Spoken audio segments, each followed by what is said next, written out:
Bonjour, je suis Véronique Martignac et j'ai à cœur d'avoir formé ces duos parce que je veux mettre en lumière la force d'une femme. Et vous allez voir qui va nous montrer sa force tout à l'heure. Parce que je suis persuadée que seule la conviction peut changer le monde et qu'en plus le plus court chemin pour le changer, c'est celui qui va de la tête au cœur, c'est-à-dire 30-40 cm, c'est tout. Alors aujourd'hui, cette femme, c'est Chantal Tessier. Bonjour Chantal, c'est un honneur pour moi de vous avoir en face de moi, mais j'ai envie de spécifier avant que vous êtes au Canada, que moi je suis en France et je dois dire que vous faites partie de ces femmes inspirantes et challengeantes que j'ai sur ma route. Et je trouve important de partager votre histoire parce que votre histoire fait du bien. Alors, je vous laisse vous présenter, Chantal. Eh bien, mon Dieu, tout le plaisir est pour moi, Véronique, vraiment. Quand vous m'avez demandé de faire cette entrevue, j'étais dans une période un peu turbulente. Ma mère était à l'hôpital, tout ça, mais là, maintenant, je suis disposée à vous parler et là, tout l'honneur est pour moi. Je suis vraiment très, très heureuse et très honorée de vous parler aujourd'hui, de faire cette entrevue. Alors, qui êtes-vous, Chantal? Chantal, mon Dieu, on parle de où? Chantal, c'est la fondatrice des Inspiratrices. Donc, c'est une communauté de femmes, des femmes qui souhaitent raconter leur histoire, leur légende personnelle pour inspirer les gens à être la meilleure version d'eux-mêmes. C'est des femmes qui croient en leurs rêves, qui ont osé changer leur vie, qui ont osé faire une différence. Alors, c'est un peu ça. C'est une communauté internationale maintenant, puisque nous avons une franchisée en France qui est Dominique Bao, et nous avons aussi une douzaine de franchisés au Québec, et possiblement un jour, en fait, c'est le but, qu'il y en ait un petit peu partout à travers le monde. Alors, Chantal, c'est ça, c'est la fondatrice des Inspiratrices, mais c'est plus que ça. Hein. C'est une femme de vécu, c'est une femme qui a souffert, c'est une femme qui a eu ses moments difficiles, mais c'est une femme qui est épanouie, qui est heureuse, qui a réussi à travailler sur elle-même pour devenir une bonne personne, je crois. Alors justement, c'est tout ça, Chantal. C'est vraiment votre personnalité et tout votre parcours qui m'ont interpellée parce que je suis l'alliée des femmes qui sont dans l'urgence à retrouver le meilleur d'elles-mêmes. Alors, ça coupe. Oui, je vous disais que j'étais l'alliée des femmes qui sont dans l'urgence à retrouver le meilleur d'elles-mêmes. Et je sais que vous avez vécu vous-même cette espèce d'urgence. Vous pouvez nous raconter le point de départ? Est-ce que c'est un déclic, un ras-le-bol, une rencontre, un drame, une prise de conscience? En fait, je vous dirais que à la base, je suis une aidante naturelle depuis bientôt 30 ans auprès de ma mère. Donc, pendant 30 ans, j'étais la mère de ma mère. Donc, avec tout ce que ça comporte. Alors, j'ai été son amie, sa sœur, sa fille, son infirmière, sa secrétaire, sa mère. Alors, et avec le temps, je crois que à force de penser aux autres, bien que c'est super bien, en fait, c'est le but de la vie de penser aux autres, d'être dans le don de soi. Mais à un moment donné, on finit par s'oublier. En fait, c'est ce qui m'est arrivé. Alors, j'ai fini par m'oublier. Et un jour, le 1er juillet 2009, en fait, j'ai fait le crash de ma vie. Alors, j'ai crashé. J'ai tout laissé tomber. J'ai tout quitté. Mon emploi, ma maison, mes meubles, ma famille, mes amis, mon réseau social. J'ai tout quitté et je suis partie dans le désert pour travailler sur moi-même et me dire, ben, je pense qu'il est temps maintenant de faire la traversée du désert de ma vie. Alors, c'est un peu comme ça que ça a commencé il y a 7 ans maintenant. Alors, vous savez, pour que les femmes se retrouvent elles-mêmes et osent être ce qu'elles sont, moi j'utilise des méthodes très douces et naturelles qui sont l'hypnose ericksonienne, l'écriture de soi, les couleurs. Est-ce que vous, en dehors du désert, qui me fait penser à Paulo Coelho d'ailleurs dans sa légende personnelle, est-ce que vous avez utilisé autre chose? En fait, oui. On y croit ou on y croit pas, mais moi, c'est vraiment la spiritualité. Alors, moi, je me suis vraiment ressourcée dans la prière, dans la connexion avec l'univers, que ce soit Dieu, que ce soit qu'importe qui. Mais je crois qu'il y a plus grand que soi. Alors, moi, je me suis vraiment connectée avec le plus grand que moi, parce que j'étais vraiment... c'était une douleur vive. Hein? On peut juste s'imaginer de quitter un emploi, ce que ça peut faire. C'est quand même pas facile. Alors, imaginez quand on quitte sa maison, sa ville, sa famille, ses amis. Alors, moi, je me suis retrouvée vraiment avec mes vêtements, ma valise, et c'est tout. Alors, j'ai vraiment fait table rase de ma vie. Alors, dans ces moments difficiles-là, je crois que c'est l'espoir, c'est la foi. Alors, je suis allée vers la prière et c'est vraiment ça qui m'a amenée à reconstruire ma vie dans les 7 dernières années. Mais évidemment, il y a eu plusieurs synchronicités, des événements qui sont arrivés, une ressource intérieure aussi. Hein. Moi-même, je crois que je suis une femme de valeur, donc j'ai puisé en moi-même toutes les valeurs que j'avais, le courage. Donc, c'est un peu tout ça qui m'a aidé à passer au travers. C'est le désert qui vous a fait comprendre votre brillance et la fluidité de la vie? C'est sûr qu'au début, c'était pas comme ça. Au début, c'était assez difficile quand même. C'est un parcours qui a duré quand même 7 ans. Donc, dans les 7 années, c'est vraiment étape par étape. Au début, c'est vraiment, je compare ça vraiment à un crash d'avion. Donc, au début, il y a vraiment une douleur vive. Après ça, il y a la résilience. Après ça, il y a la guérison. Après ça, il y a l'illumination. Tout d'un coup, on trouve que la vie est belle. Mais ça s'est pas fait dans les 2 mois après. Là. Ça a pris plusieurs années avant que je ressorte de tout ça. Parce que reconstruire sa vie, c'est pas... ça se fait pas du jour au lendemain. Et penser à soi, se découvrir soi-même, puiser au fond de soi qui on est vraiment. Alors, ça ne se fait pas dans 2 jours, mais ça a été une graduation d'événements, une graduation d'état qui fait qu'aujourd'hui, je suis pleinement heureuse, mais ça ne s'est pas fait en un claquement de doigts. Non, vraiment pas. J'imagine. Est-ce qu'il y a une chose que vous auriez aimé apprendre plus tôt, plus jeune? Est-ce que tout commence par l'ambition ou est-ce que tout commence par la conviction que on doit créer, on a une aptitude à créer parce qu'en plus on est une femme, hein, donc on a cet espace de création dans notre chair. Mais est-ce que ça demande en plus le défi d'innover, le défi de réussir et donc d'inspirer toutes les femmes qui sont autour de soi? Oui, en fait, j'ai toujours été comme ça. J'ai toujours été une femme de projet. Hein. Moi, je me souviens, au plus loin où je me souviens, c'était à 11 ans. Lorsque j'ai voulu faire mon premier projet, j'avais 11 ans. J'ai toujours eu la fibre entrepreneur. J'ai toujours été une femme de projet. Dans tous les emplois que j'ai eus, j'ai toujours voulu créer des projets. Et j'ai toujours été comme ça. Ça a toujours été en moi. Donc, le fait de vouloir aider les autres, c'est pas, j'ai pas découvert ça il y a 2 semaines. Donc, j'ai toujours été comme ça. Le fait de vouloir aider les autres, de rallier, de rassembler, d'écouter les autres.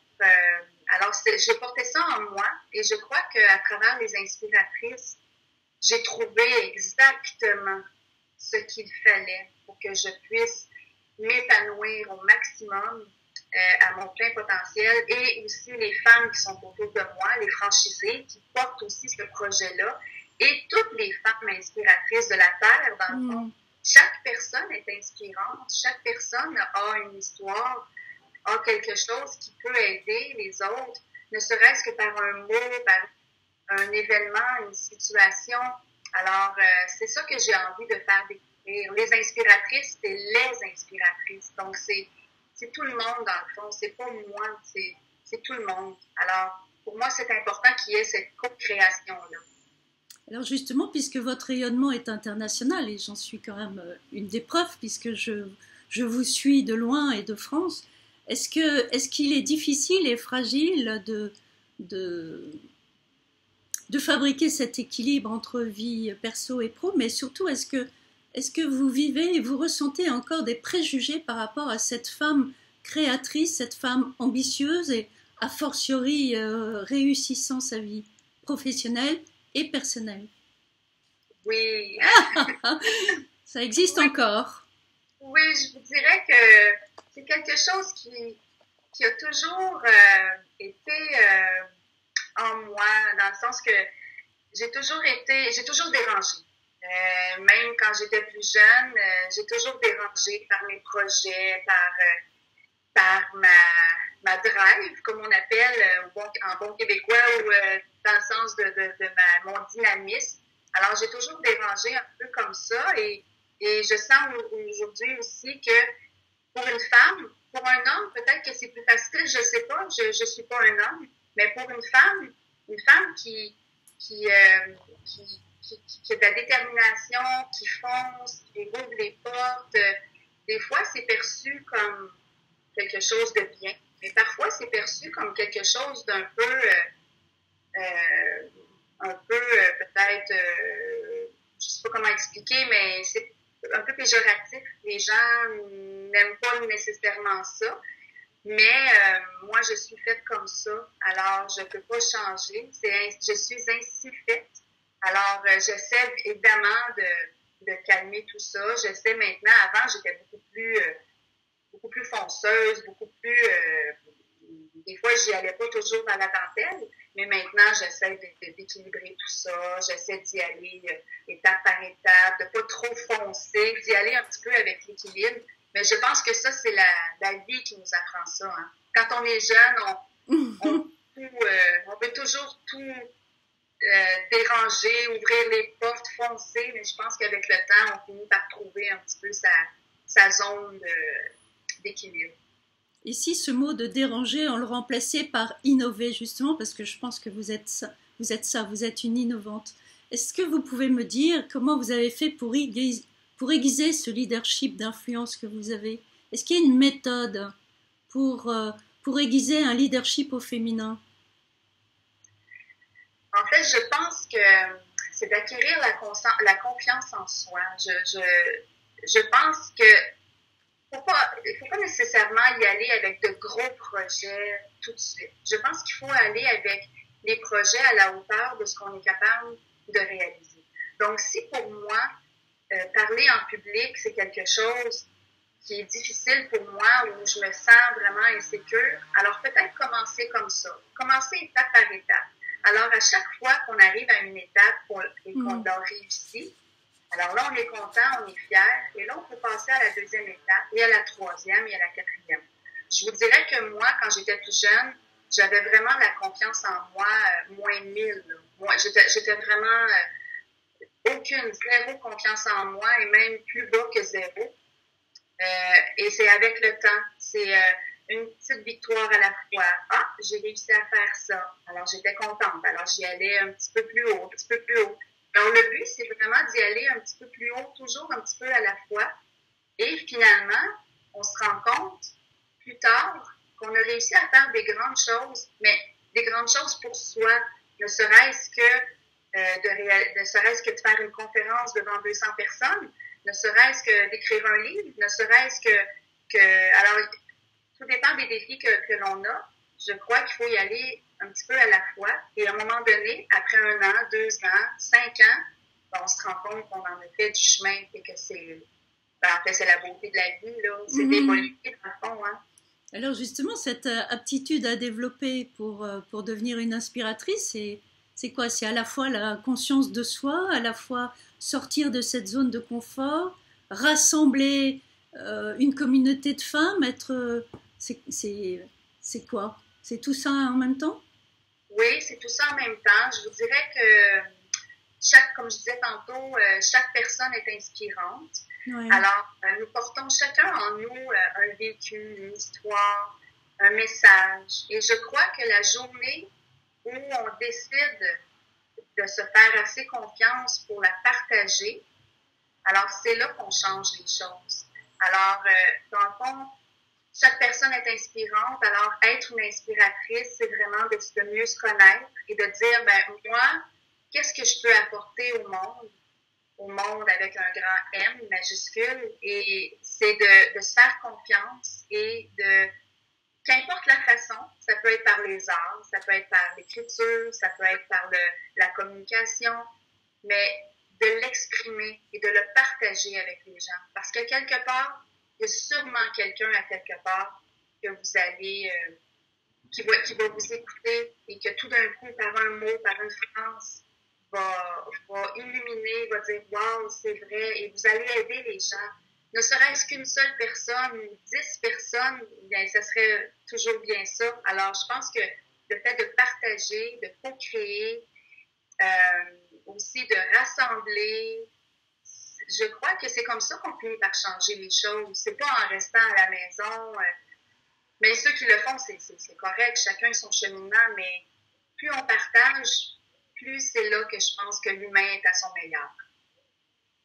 C'est une jolie, c'est un joli développement parce que c'est vrai qu'il faut afficher son ambition à vouloir changer le monde avec un grand thème, comme vous le dites. Alors justement, quel est le duo qui vous va le mieux, vous? Est-ce que c'est business joie de vivre? Est-ce que c'est famille, famille, activité, même challenge? Est-ce que c'est créativité, ambition, volonté, volupté? Et qu'est-ce que c'est votre duo pour vous? Voilà. Wow. Quelle question! Je vous dirais que c'est créativité, projet. Pour moi, l'argent, c'est pas si important. C'est sûr que oui, je veux finir par payer ma maison et tout, mais pour moi, l'argent, c'est pas ce qui est le plus important. Ce qui est le plus important, c'est la réalisation, les projets. Moi, je suis une fille de projet. Alors, tout ce qui est passion, projet, moi, j'embarque. Alors, si vous me soumettez un projet, je vais embarquer. Je suis en train d'écrire un livre en ce moment, justement. C'est un projet qui me passionne beaucoup, les inspiratrices, mais il y a tellement d'autres choses. La nature, l'histoire, d'où on vient, la santé, c'est tous des projets qui m'intéressent. Alors, je pense que la passion de vivre, la passion projet, moi, c'est ce qui m'allume. Moi, je suis une fille unique. Alors, j'ai pas beaucoup de famille, mais j'ai beaucoup de gens autour de moi, des amis et un réseau social. Alors, c'est le partage de tout ça. Oui, vous semblez être une femme d'action et d'engagement. Et peut-être que vous avez un conseil, un rituel, un mantra que vous vivez et que vous partagez avec les femmes que vous côtoyez et que vous inspirez. Oui, en fait, je dis toujours la même phrase. Tout est juste. All is well en anglais, tout est juste. Dans le sens que les choses arrivent parce qu'elles doivent arriver. Donc, si on fait face à un problème, on veut créer un événement, ça ne fonctionne pas. On veut créer un projet, mais finalement, ça n'a pas nécessairement le succès que l'on voulait. Donc, qu'importe, tout est juste. La vie, moi, je fais confiance à la vie. La vie, c'est tout. Donc, la vie, soyons patients, soyons humbles. La vie se charge de faire en sorte que les choses arrivent comme elles doivent arriver. Alors, les gens qui disent, par exemple, oh, moi, j'ai pas d'amoureux, c'est grave. Un jour, ça va arriver. Fais confiance. Les choses arrivent parce qu'elles doivent arriver. Alors, tout est juste. Vous avez une épreuve, c'est pas grave. Ben, je sais, c'est pas grave. Oui, c'est sûr, c'est difficile, mais c'est parce que cette épreuve-là va vous amener à autre chose, à rencontrer une autre personne, à vous faire prendre conscience d'une autre chose, à faire sortir en vous une qualité que vous ne soupçonniez pas. Donc, alors tout est juste. Et ça, c'est la phrase qui me poursuit tout le temps. Tout le monde me dit ça. Tout est juste, Chantal, hein? Oui, oui, tout est juste. Alors, c'est ce que je dis. Oui, vibrez, vivez vos passions, soyez le meilleur de vous-même, faites-vous confiance, mais à quelque part, la vie est faite de souffrance aussi, la vie est faite d'épreuves. Donc, si ça arrive, c'est parce qu'il y a quelque chose à y apprendre. Tout est juste. Faisons confiance. Faisons-nous confiance et faisons confiance en l'humain et tout va bien aller. C'est un peu naïf peut-être comme phrase, mais c'est la mienne. Non, au contraire, moi je vous remercie Chantal parce que vous venez de nous partager cette force de femme que vous êtes, pleine et entière, au contraire.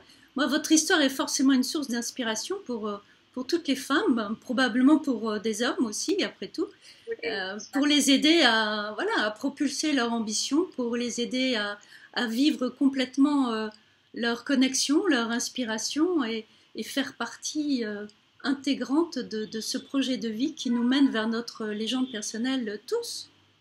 tout à fait. En fait, c'est ça le but de la vie, c'est de... En fait, pour moi, évidemment, moi, je ne prétends pas connaître la vérité, mais pour moi, je pense que le but de la vie, c'est de découvrir sa mission, en fait. C'est la raison pour laquelle on est sur la Terre. Pourquoi il y a des gens qui sont des auteurs incroyables, d'autres sont des pianistes incroyables, d'autres sont des mères incroyables. Alors, chacun, nous portons en nous un talent, des dons et une mission qui fait que il faut découvrir cette mission-là et la réaliser du mieux qu'on peut, en fait. C'est ce que je pense et c'est ce que je suis en train de faire, je pense. Et puis en plus, on peut ajouter qu'il n'est jamais trop tard. Non, vous voyez, j'ai 47 ans demain et je viens de la découvrir. Alors, il n'est jamais trop tard et peut-être que des personnes vont la découvrir à 20 ans, peut-être que d'autres vont la découvrir à 60 ans, mais bien sûr. Ça n'a pas d'importance. Nous sommes intemporels. Ce qu'on fait, on le fait. Alors, qu'importe à quel moment ça arrive dans la vie, l'important, c'est de le faire. Ça n'a aucune importance. Le bien que vous allez le faire, ben, vous allez le faire au moment opportun et tout est juste. Tout est juste. Non, mais écoutez, on va se laisser sur cette magnifique phrase qui est pleine de votre vitalité et de votre confiance. Merci Chantal pour tout ce partage. Merci tellement, Véronique. Vous êtes tellement gentille et je vous remercie beaucoup, beaucoup. J'ai adoré vous rencontrer et mieux vous connaître et vous parler. Bon, on se dit à un autre jour, bien sûr. Oui, tout à fait, tout à fait. Merci. Merci Chantal. Bye bye, au revoir.